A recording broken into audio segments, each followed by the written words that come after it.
하나님 감사합니다. 매 순간 매 순간 우리와 함께 하시고 가르치셔서 오늘 여기에 이르기까지 우리와 함께 하셨음을 기억하게 하심에 감사합니다. 하나님이 오늘 이 예배 가운데도 함께하여 주셔서 우리가 반드시 듣고 전해야 할 말씀을 잘 받아들일 수 있는 귀와 마음들을 가지게 하여 주시옵시고, 그 모든 것들을 성령께서 때때마다 가장 필요한 때에 생각나게 하시고 가르쳐 주사 우리의 판단과 선택과 결정과 행동이 선한 길을 가기에 합당하게 도와주시옵소서. 믿음으로 언금한 손길들 위에 복을 주시고 하나님을 사랑하고 주의 말씀에 권위를 두고 순종한 사람들마다 하나님이 약속하신 말씀대로 복에 복을 더하시고 생명으로 풍성하게 하여 주시옵소서. 예수님의 이름으로 기도하였습니다. 아멘. 하나님의 말씀은 빌립보서 4장 10절에서 13절까지 말씀을 함께 합독하겠습니다. 빌립보서 4장 10절에서 13절까지 말씀입니다. 함께 읽습니다. 시작. 내가 주 안에서 크게 기뻐함은 너희가 나를 생각하던 것이 이제 다시 싹이 남이니 너희가 또한 이를 위하여 생각은 하였으나 기회가 없었느니라. 내가 궁핍함으로 말하는 것이 아니니라. 어떠한 형편에든지 나는 자족하기를 배웠노니 나는 비천에 처할 줄도 알고 풍부에 처할 줄도 알아. 모든 일 곧 배부름과 배고픔과 풍부와 궁핍에도 처할 줄 아는 일체의 비결을 배웠노라. 내게 능력 주시는 자 안에서 내가 모든 것을 할 수 있느니라. 아멘. 하나님은 참 자유하신 분이십니다. 여기서 말하는 자유라고 하는 것은요, 스스로 옳다 생각하는 바를 할 수도 있고 하지 않을 수도 있는 완전한 선택과 의지를 가졌다라고 하는 말입니다. 하나님이 옳다 하시는 바에 피조물들의 의견이나 또 진행되어지는 상황이 영향을 미치지 않습니다. 반대로 사람들은 자유하고 싶어 하지만 자유할 수 없는 근본적인 한계를 가지고 있어요. 뭐냐 하면 스스로 옳다 하는 바를 이라고 하는 전제에서부터 문제가 생깁니다. 사람들은 무엇이 옳은지, 무엇이 진짜 좋은지 완전하게 알 수 있는 능력이 사실상 없습니다. 그래서 자유할 수가 없어요. 두 번째, 옳다 하는 바를 그대로 행동하든지 행동 안 하든지 할 수 있어야 되는데, 사람들은 행동하고 싶어도 육체가 안 따르거나 아니면 육체의 시간이 받쳐주지 못하거나 환경과 형편이 따라주지 못하면 하고자 하여도 할 수 없습니다. 하기 싫어도 죽지 않으려면 억지로라도 해야 되고, 굴복하기 싫어도 상황 따라 형편 따라 해야만 되는 일들이 생깁니다. 그래서 자유할 수가 없어요. 그리고 하나님처럼 그 뜻과 하신 일을 온전히 책임질 수 있는 능력도 없습니다. 해놓고 나서 반드시 그렇게 되리라고 하는 보장도 스스로 만들어낼 수가 없어요. 그래서 하나님은 100% 자유하신데 사람은 절대로 100% 자유할 수가 없습니다. 그래서 어떤 면으로 보면 매우 불행한 거예요. 하나님이 하나님의 형상의 모양을 따라서 지으셨기 때문에 우리 안에 하나님이 가지신 속성들이 있습니다. 그 중에 하나가 자유하고자 하는 속성이 있어요. 근데 이런 겁니다. 애시당초 꿈도 꾸지 않으면 실망도 없을 수 있습니다. 기대가 없으면 낙심도 없을 수 있어요. 그런데 하나님이 우리한테 뭘 주셨느냐? 꿈꿀 수 있고 기대할 수 있고 소망할 수 있는 능력을 주셨거든요. 그러다 보니 뭐가 힘드냐? 현실이 힘든 겁니다. 아예 아는 것이 없으면 힘들지 않아요. 그냥 짐승처럼 살 수 있을 겁니다. 그런데 사람들은 하나님처럼 생각하고 꿈꾸는 능력이 일부 있는데 그것을 자유롭게 이룰 수 있는 능력이 없다 보니까 그 차이만큼 불행하기도 하고 서글프기도 하고 힘들기도 한 겁니다. 그러니까 우리가 아예 하나님을 알지도 못하고 하나님의 말씀을 알지도 못하고 선한 신앙생활이 뭔지도 모르고 복의 길이 뭔지도 몰랐을 때에는 육체의 욕심대로 막 사는 게 아무런 부담이 없었던 사람들이었어요. 그런데 소위 말씀을 알고 어떻게 살아야 되는지를 알고 이러면 안 될 텐데 라고 하는 경고를 안 다음부터는 그렇게 안 살아지니까 두렵기도 하고 어렵기도 하고 답답한 겁니다. 그러니 차라리 몰랐을 때가 좋았을 뻔했다. 이런 말 했던 사람들이 누굽니까? 광야 생활하던 이스라엘 사람들이에요. 차라리 애굽에서 종되었을 때가 좋았을 뻔했다. 차라리 꿈꾸지 않고 생각하지 않았으면 얼마나 좋았을까. 근데 사실은 그건 아니죠. 우리가 따라가지 못해도 생각이나 마음이나 판단만큼이라도 올바라야 되는 거는 그게 정상 아닙니까? 아무것도 안 하고 짐승처럼 사는 것보다는 괴롭고 힘들어도 한 걸음 더 나아가는 것이 낫지 않겠어요. 그러니 어찌 보면 그런 답답함이나 결핍함을 느끼는 것이 우리한테 복이 될 수도 있습니다. 어쨌든 하나님은 우리를 그렇게 자유로운 것을 꿈꾸는 존재로만 만들어 놓으신 것이 아니라 그런 한계를 가진 사람들에게 실제로 자유를 맛보며 살 수 있도록 아담과 하와를 지으셔서 에덴이라고 하는 하나님의 완벽한 동산에 두시고 거기에 딱 한 가지 제한만 두고 그들을 자유롭게 하셨죠. 선악과 명령이 뭡니까? 동산 중앙에 있는 선악을 알게 하는 나무의 실과는 따먹지 말아라. 그리고 그 나머지는 마음대로 해라요. 그러니까 우리가 자꾸 이제 오해하는 게 뭐냐면 자꾸 하지 말아라고 하나의 이제 포인트가 맞춰지는데요. 하나님의 포인트는 뭐냐면 너희들은 본래 너희가 하고 싶은 대로 하며 살 수 없는 존재들인데 마음껏 해라. 그런데 뭐만 하나 지키고 요거 하나만 지키고. 그러니까 어쩔 수 없이 우리가 100% 자유할 수 없는 존재라면 1%만 자유를 딱 포기하고 나머지 99%를 자유롭게 하라. 이 얘기입니다. 자, 이런 비슷한 예가 또 하나 있죠. 그게 11조예요. 너희들의 가진 물질 10분의 9는 어떻게 하라? 너희 마음대로 써라. 자유라는 거예요. 단지 10분의 1만 내 거라고 인정해라. 이런 말이 있습니다. 세상에. 1인지하 만인지상. 그게 뭐죠? 소위 우리나라로 치면 국무총리나 아니면 성경에 나오는 요셉과 같은 바로의 총리를 말하는 겁니다. 보디발의 집에서도 요셉은 가정 총무였어요. 그렇죠? 가정 총무로서 그가 뭐든지 마음대로 할 수 있습니다. 그런데 못하는 게 하나 있죠. 주인에 대해서 반역할 수 없고 주인에게 반역 못하니까 주인의 아내도 자기 게 아닙니다.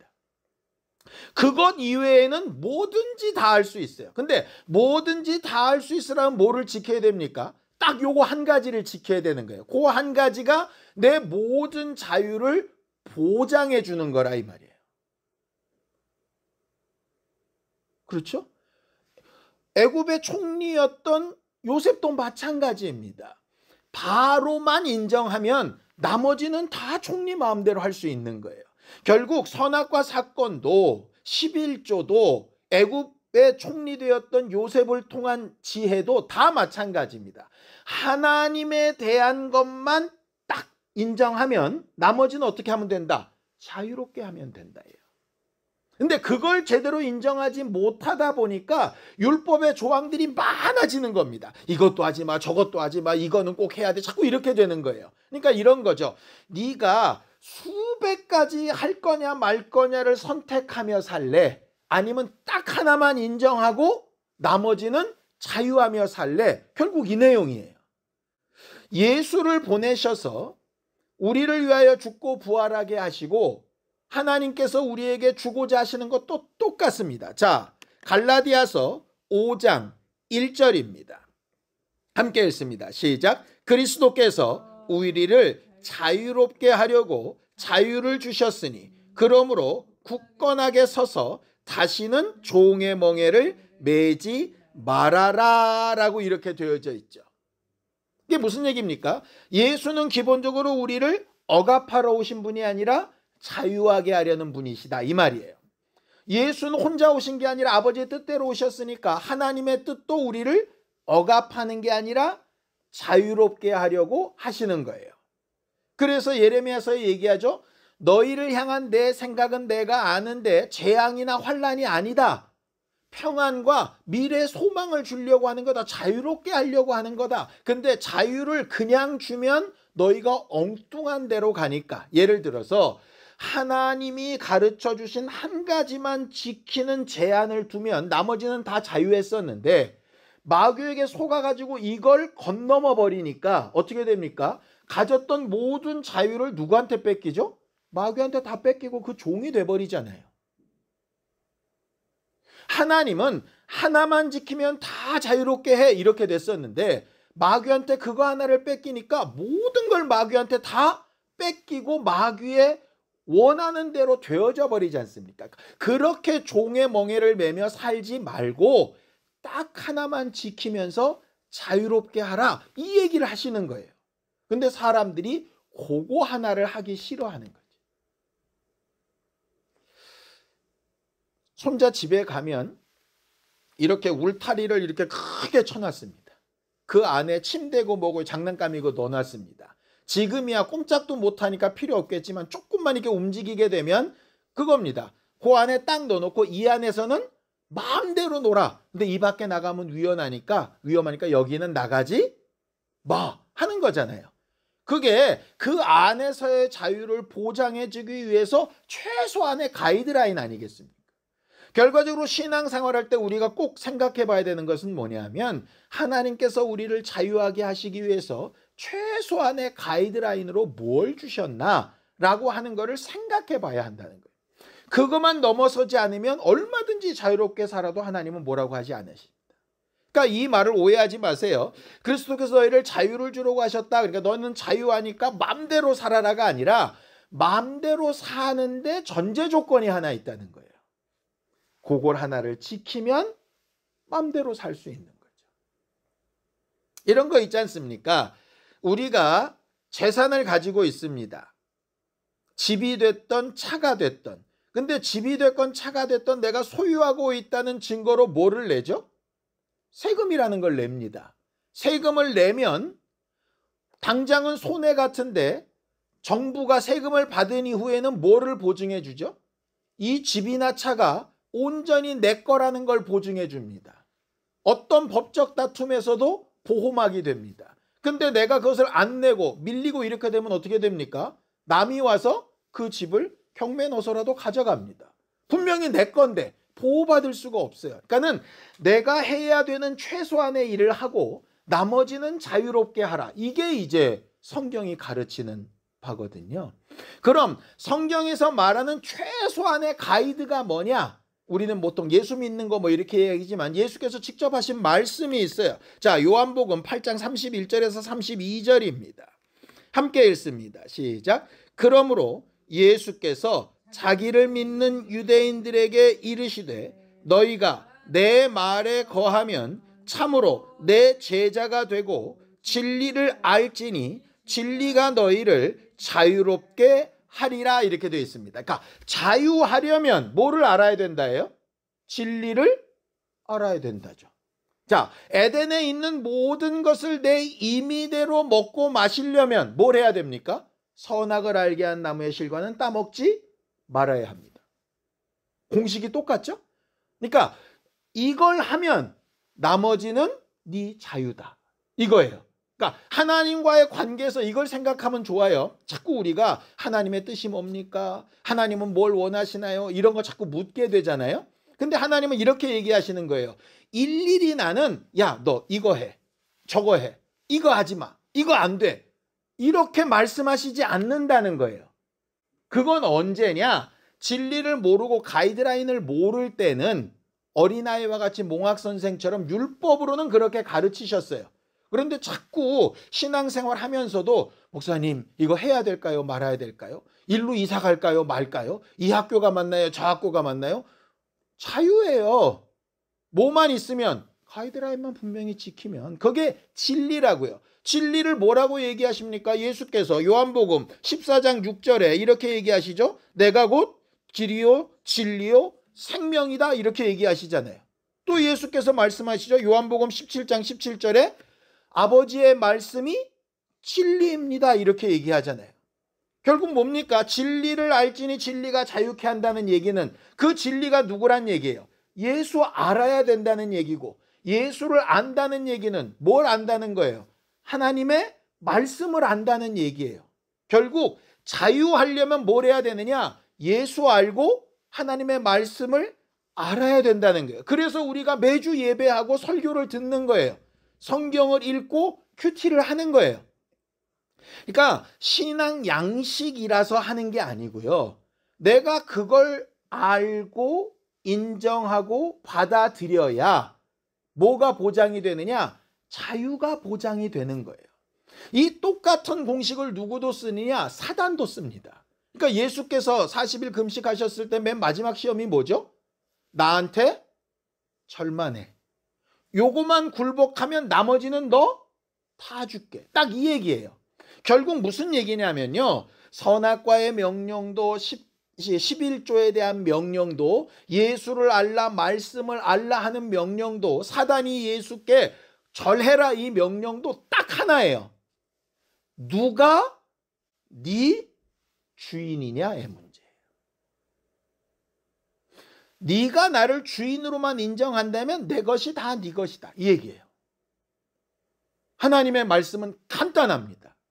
그러니까 진리를 안다라고 하는 성경 몇 장 몇 절을 안다 보다 더 중요한 게 예수가 구주라는 걸 알고 하나님의 말씀이 내 생각이나 내 판단보다 앞서는 주인의 명령이라고 인정하냐? 그러면 나머지는 자유라는 거예요.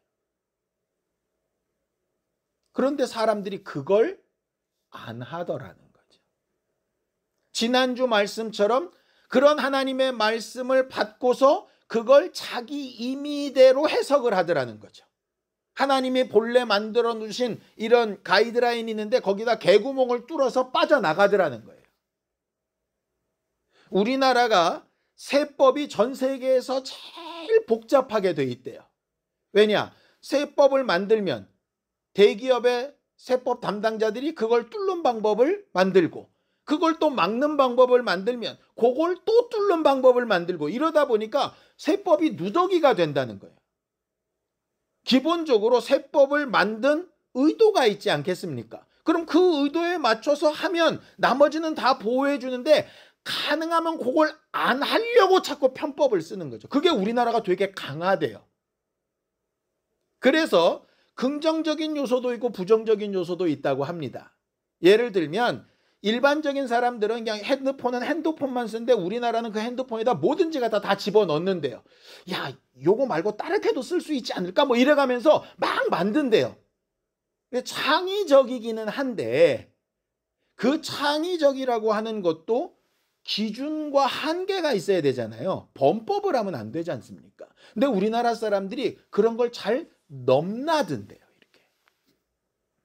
그러니까 서양이나 이렇게 좀 서양을 우리가 막 우대하는 게 아니라 기본적으로 그런 철학적인 역사들이 오래된 나라들 같은 경우는 이렇게 기준을 정해놓으면 잘 안 넘는데 우리나라는 될 것 같은데 이러면 자꾸 넘는다는 거예요.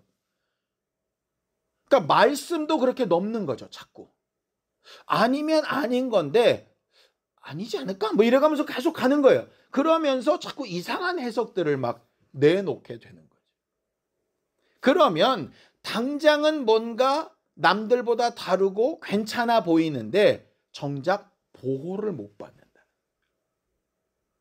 선악을 알게 한다면 실과 무슨 독이 있겠어? 이거 먹는다고 설마 죽겠어? 그 설마가 결국은 영혼을 죽이는 것처럼.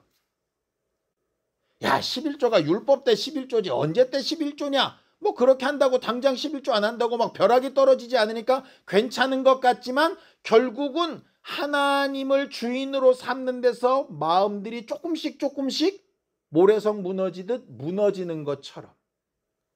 처음에는 왕은 절대 불가의 존재이고 이 미천 내가 얼마든지 할 수 있는 총리였다가 스물스물 기어 올라서 마치 사울왕이 사무엘의 권위에도 도전하고 하나님의 권위에도 막 도전하고 이렇게 되는 것처럼 말이에요.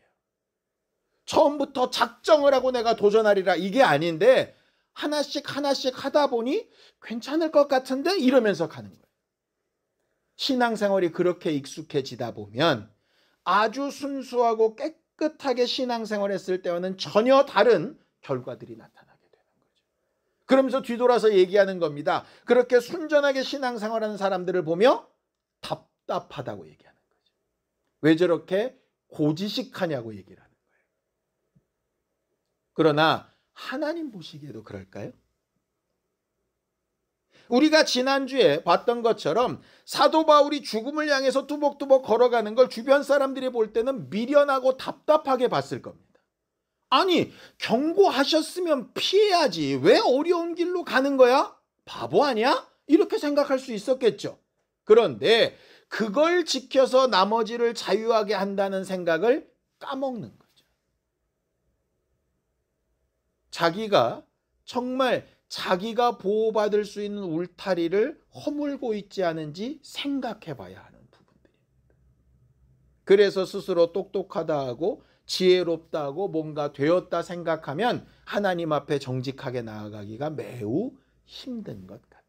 오늘 본문에도 보면 우리가 가장 오해하는 말씀 중에 하나가 기록되어져 있습니다. 빌립보서 4장 13절이죠. 함께 읽습니다. 시작. 내게 능력 주시는 자 안에서 내가 모든 것을 할 수 있느니라 이렇게 되어 있습니다.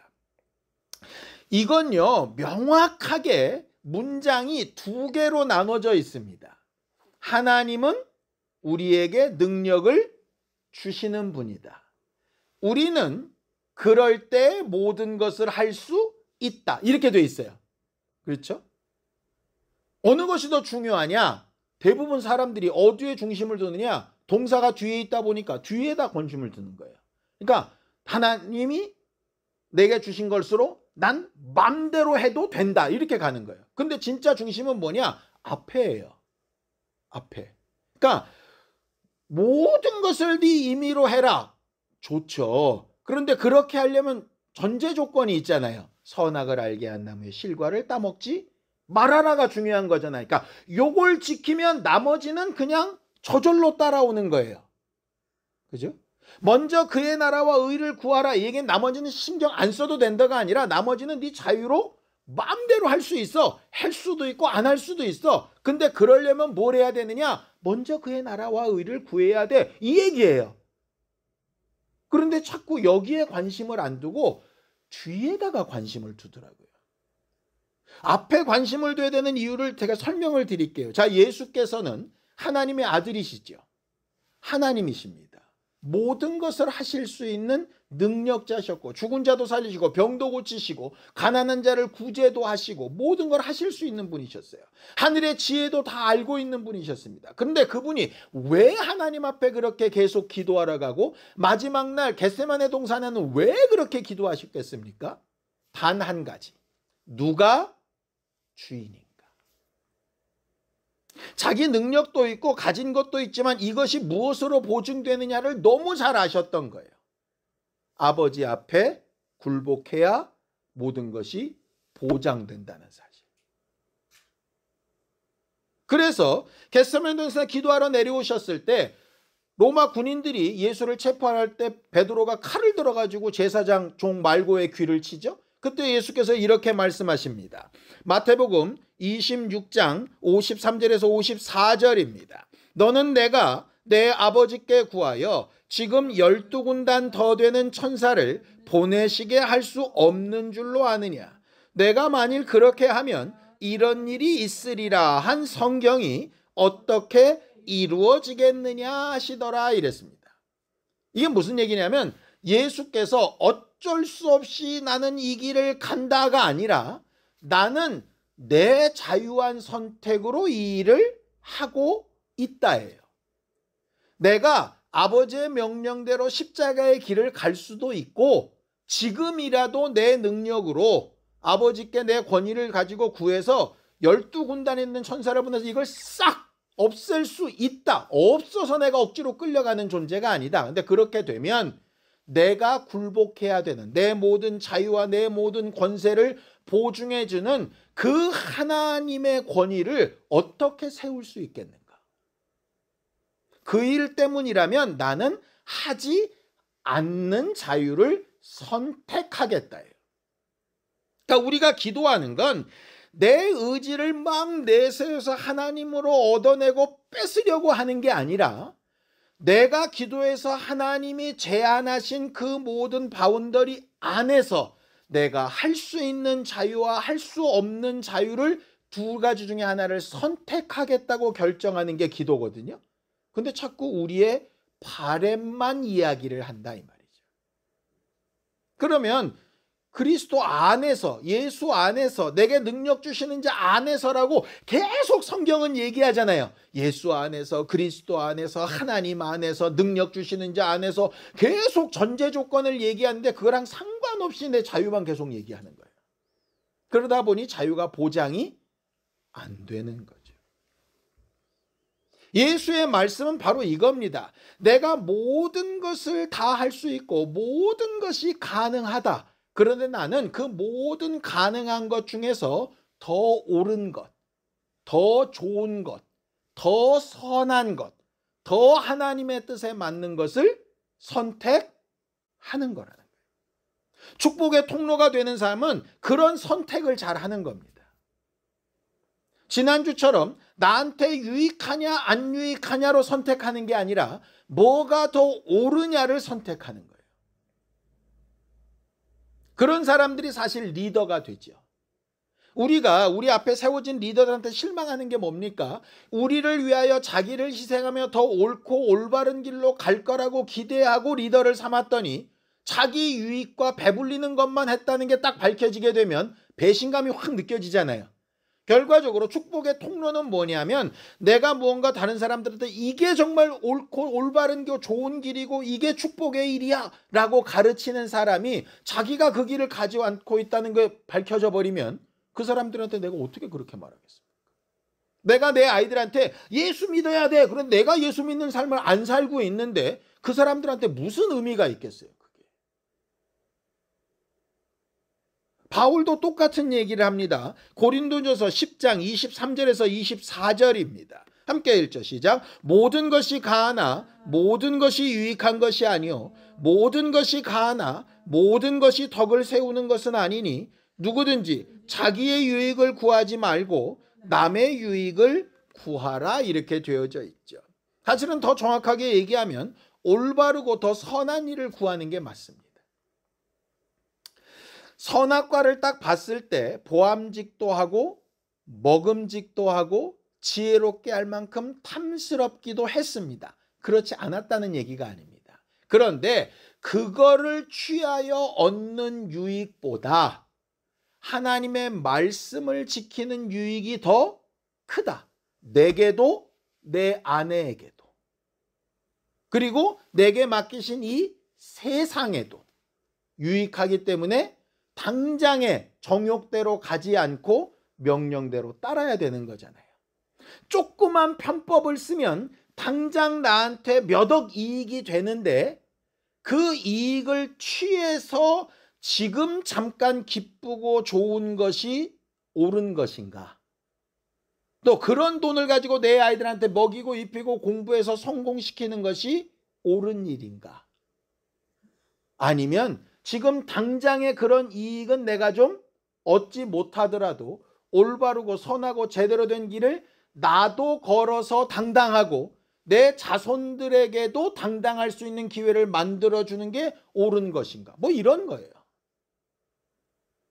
세상에서는 두 번째를 고르는 사람을 미련한 사람 이렇게 얘기하고, 앞에 것을 고르는 사람을 소위 지혜로운 사람 이렇게 얘기할 수 있으나, 오늘 성경에 말하는 건 이렇게 해도 되고 저렇게 해도 되는 자유가 네게 있지만 가능하면 유익하고 덕이 되고 올바른 것을 선택하는 것이 하나님의 기준에 맞다라는 거예요. 그래서 신앙 양심이라고 하는 말을 쓰는 겁니다.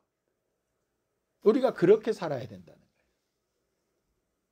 그러니 전도에 미련한 것을 선택하신 것처럼 우리의 선택이 세상 사람들을 볼 때는 좁은 길, 험한 길, 별로 유익되지 않은 길, 남만 좋은 일 시키는 길, 이런 것처럼 보여도 그 길이 어찌 보면 하나님 보시기에 더 옳고 그 결과를 하나님이 책임져 주신다라고 말하고 있는 거예요. 그걸 신뢰할 수 있으면 그 길을 가는 거예요. 그걸 신뢰 못하면 그 길로 못 가는 거죠. 그러니 내가 지금 어떤 길을 선택하며 살고 있는지를 잘 보면 내가 정말 하나님을 믿는 사람인가 아닌 사람인가가 구분이 될 수 있는 거예요. 오늘 우리가 아까 읽었던 빌립보서 4장 13절을 절대로 오해하지 말라고 바로 그 앞에 아주 자세하고 친절한 설명을 붙여놨습니다. 자, 빌립보서 4장 11절에서 12절입니다. 함께 읽습니다. 시작. 내가 궁핍함으로 말하는 것이 아니니라. 어떠한 형편에든지 나는 자족하기를 배웠노니 나는 비천에 처할 줄도 알고 풍부에 처할 줄도 알아. 모든 일 곧 배부름과 배고픔과 풍부와 궁핍에도 처할 줄 아는 일체의 비결을 배웠노라 이렇게 되어 있습니다. 10절에 나와 있는 것이 내가 주 안에서 기뻐함은 너희가 나를 생각하는 것이 이렇게 이루어져서 너무 기쁘다 이 얘기입니다. 무슨 얘기냐? 빌립보 교회가 로마 감옥에 있는 바울에게 영치금을 많이 구제금을 모아서 줬거든요. 그러니까 그들이 사랑함으로 많은 그런 물질로 이렇게 도와주니까 바울이 풍족해졌어요. 그러니까 너무 기쁘다 이렇게 얘기하는 거예요. 그러면서 이런 얘기하는 겁니다. 내가 지금 너희들한테 돈 많이 받아서 기쁜 게 아니고 이 얘기를 하는 거예요. 니들이 돈을 많이 주건 주지 않건, 그래서 영책임이 많아서 내가 마음껏 쓰던 쓰지 않건 나는 지금 어디 있는 존재예요? 감옥에 갇힌 존재예요. 그렇잖아요. 돈이 많다고 감옥에서 나가는 것도 아니고 돈이 많다고 감옥 안에서 뭘 많이 쓰는 것도 아니잖아요. 그러니까 내가 지금 어떤 형편이나 상황이 좋아져서가 아니고 너희들이 받은 은혜대로 너희의 유익이 아니라 나를 생각해서 하는 걸 보니 참 기쁘다. 내가 내 유익을 생각하지 않고 예수를 위해서, 다른 사람들을 위해서 지금 이런 선택을 하는 것처럼 너희도 그런 선택을 해서 기쁘다는 뜻이다. 이 얘기를 아주 간곡하게 얘기하는 거예요. 그러면서 얘기하는 거죠. 나는 지금 돈이 많아서 기쁜 게 아니고 또 없어서 괴로운 게 아니다라는 거예요. 그 정도는 내가 이미 넘어설 수 있는 비결을 배웠다. 그 비결이 뭐냐?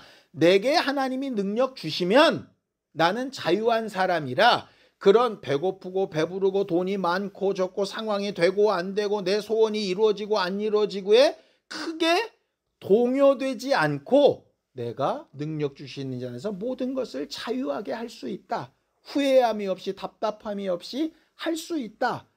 남들은 감옥에 있는 게 너무 괴롭고 나가고 싶겠지만 나는 이 안에서도 내 할 일을 찾는다. 이런 얘기예요. 이 말은 절대로 정신승리라는 얘기가 아닙니다. 이솝우화의 그 신포도를 보는 여우 얘기가 있죠. 여우가 막 뛰어서 포도를 먹으려고 그러다가 결국으로 안 닿으니까 뭐라 그럽니까? 저 포도는 실 거야. 이렇게. 그건 정신승리예요. 지가 못하면서 그럴듯한 핑계를 대는 거고요. 그게 아니라 바울은 실질적으로 자유하다고요. 자유해. 그러니까 이런 거예요. 광야길을 가던 이스라엘 백성이 처음에는 소망함을 가지고 나왔습니다. 그렇죠. 근데 환경이 어려워지고 자기들이 예상했던 대로 일이 되지 않고 시간이 점점 길어지고 되니까 어떻게 됩니까? 그게 불평거리가 되잖아요. 그래서 차라리 가나안 땅 가는 걸 몰랐으면 좋았을 걸, 모세가 없었으면 좋았을 걸, 홍해 바다를 못 건넜으면 좋았을 걸, 이렇게 되는 거예요. 무슨 얘기입니까? 옳다고 믿고 온 길이 환경 때문에 뒤집어진 거죠. 이거는 자유하지 않은 거예요. 아까 하나님의 자유는 뭐라 그랬어요? 어떤 상황이나 환경이나 형편과 상관없이 옳다 하는 바를 이루어가는 능력이라고 했잖아요. 근데 이스라엘 사람들이 그게 안 되는 거예요. 예수를 따랐던 사람들이 예수 왕이요 호산나 다윗의 자손이요 했어요. 그런데 자기가 바라는 대로 안 되고 예상했던 길로 안 가고 자기들이 기대했던 모습과 달라지니까 바로 어떻게 되죠? 십자가에 죽여라 이렇게 되는 거예요. 어떤 사람을 만났어요. 집사님 너무 훌륭합니다 이랬어요. 자기 마음에 들 때는. 근데 자기 마음에 안 들어요. 그러면 뭐 저딴 게 다 있어 이렇게 되는 거예요. 이거는 자유하지 않은 거죠. 그렇죠? 그러니까 우리가 물론 자유하지 못하는 본래 존재니까 자유하지 못한 게 정상일 거예요. 그런데 이건 깨달아야 되는 거죠. 아, 내가 어딘가에 지금 영향을 받고 있다면 지금 이 상태는 어떤 상태예요? 자유하지 못한 상태예요. 자유하지 못하다는 얘기는 뭘 모른다는 거예요? 진리를 모르는 상태라는 거예요. 그 순간만큼은 예수가 하나님의 말씀이 나를 지배하지 않고 있다는 거예요. 적어도 그건 인정해야 된다는 거예요. 그래야 어떻게 됩니까? 회개가 되죠. 해결해야죠. 그러니까는 말초적인 문제, 이 문제가 해결돼야, 저게 해결돼야, 저 사람이 바뀌어야, 뭐 이렇게 되어야가 되면 이미 그 조건이 붙는 순간 자유는 없는 거예요. 왜? 이게 돼야 되는 거잖아요. 진짜는 뭐냐면 이 상황이 그렇게 되지 아니할지라도 하나님이 바라시는 것은 이쪽이니 내 마음과 생각을 이쪽으로 바꿔야겠구나가 되는 거죠. 그 대표적인 예가 누구냐? 다니엘의 세 친구예요. 풀무불에 들어가게 됐을 때 다니엘의 세 친구가 뭐라 그럽니까? 하나님이 우리를 건지실 것이다. 난 그렇게 믿는다. 그런데 비록 그렇게 하지 아니하실지라도 하나님에 대한 내 믿음은 변할 수 없다. 조건에 왔다 갔다 할 수 없다는 얘기예요. 건강하면 좋죠. 물질이 풍성하면 좋죠. 자녀들이 좋은 학교에 가면 좋고 내 환경이 아주 평탄하면 당연히 좋죠. 사람들의 인정을 받고 사람들의 칭찬을 받고 막 그렇게 사람들이 막 내 주변에 막 있고 싶어하고 이러면 너무 좋겠죠. 나쁘지 않습니다. 그거를 거부하라는 얘기 아닙니다. 그런데 반대로 돈이 없으면 슬프고 내 맘대로 안 되면 낙심되고 사람들이 나에게 가까이 오지 않으면 막 괴로워서 죽고 싶고 내가 바라고 원했던 기도의 응답이 그 모습대로 되지 않으면 기도할 맛이 뚝뚝 떨어져 버리고 이렇다면 적어도 뭐라고 생각해야 되느냐? 내가 하나님 앞에 가는 제대로 된 믿음의 길에서 좀 벗어나고 있나 보다. 이거는 내가 인지해야 된다는 거예요. 내가 뭘 의지하고 믿는 사람이지? 이거예요. 예수가 십자가에 달려서도 저들의 죄를 저들에게 돌리지 말아달라고 하셨던 비결이 뭐냐? 바로 여기에 있어요. 바울이 감옥에 갇혀서도 내가 일체의 비결을 배웠다라는 게 바로 여기에 있어요. 전신 승리가 아니라 내가 진짜 믿고 의지하는 게 뭐냐라고 하는 부분이에요.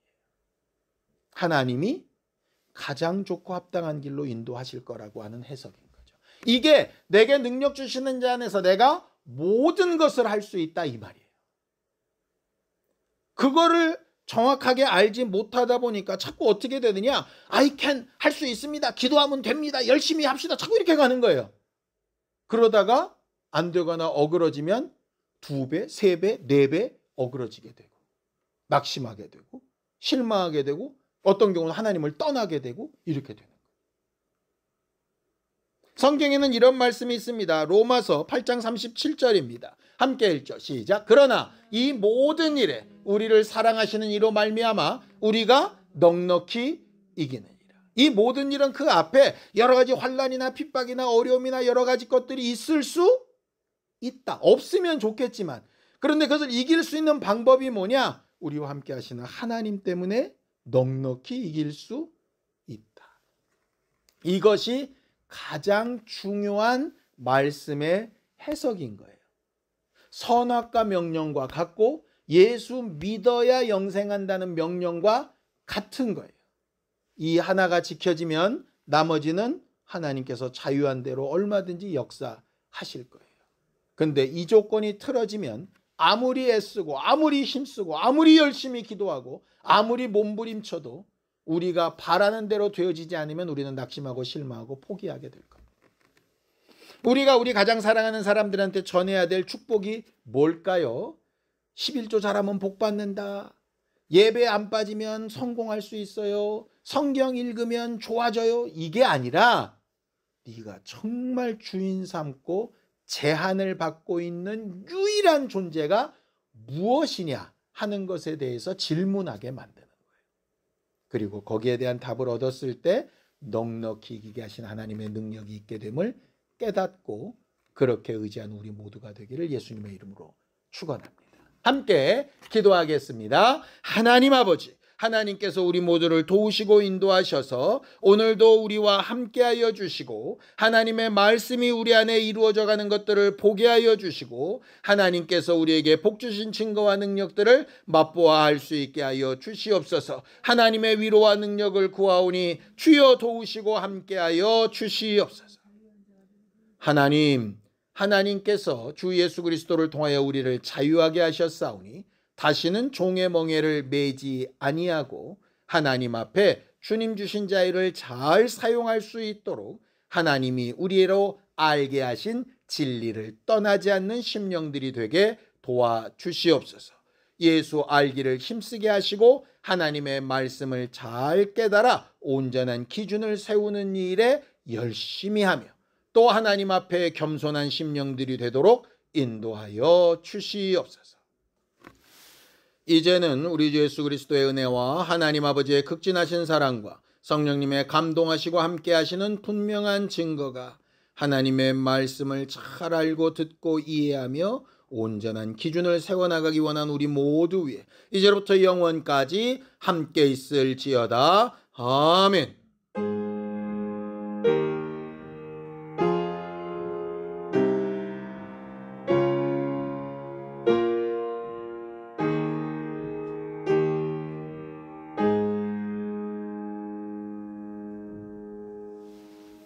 이번 한 주간 우리에게 능력 주시는 데서 모든 것을 잘 감당하는 우리 모두가 되기 바랍니다. 수고하셨습니다. 감사합니다.